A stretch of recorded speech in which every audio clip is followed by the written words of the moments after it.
Hi, my name is Sam. Welcome to Dog Sci. This is training your dog too much. Ellie is a well-behaved and calm dog. She achieved that from her natural personality and a lot of training during the puppy years. But I've grown suspicious of two things. Number one, my training may not have been as effective as I think. And two, I might have trained too much or too strictly. Note, for this article or video, I am referring to the puppy stages as primarily from about 6 months to 2 years. And that is like the time period when I was most focused on obedience training. Number one, my training may not have been as effective as I think. I have the suspicion that the results of rigorous and strict training may not fully manifest themselves until adulthood.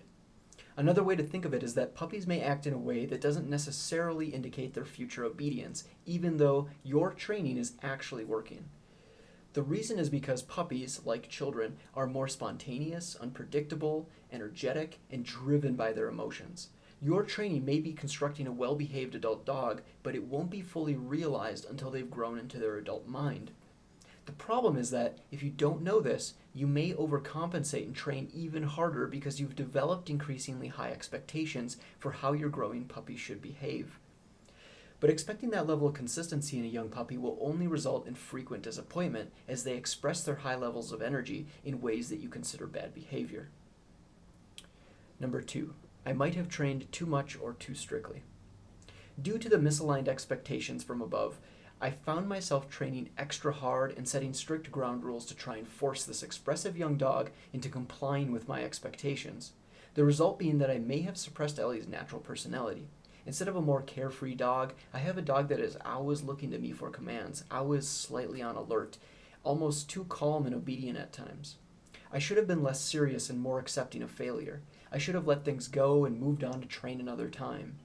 I may have successfully shaped her into a reliable and obedient dog, but then I continued to drive the point across until she felt powerless to make decisions without my guidance. This is an interesting problem to consider.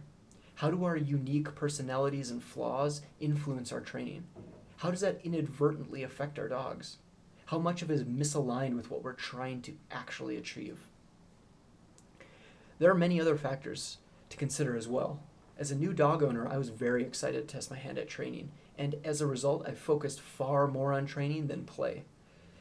In a way, it reminds me of the relationships where one parent is known as the disciplinarian, while the other is known as the fun one.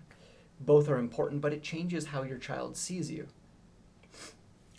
I've also observed and been told about aspects of my own personality that probably played a hand in shaping Ellie as well. I am calm, quiet, rational, level-headed, rarely emotional, and shy.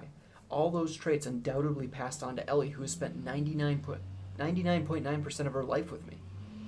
Mimicry is a powerful mammalian behavior, and what I see in her may be a reflection of myself. To create a more playful and boisterous dog, I probably need to change how I express my own self out in the world.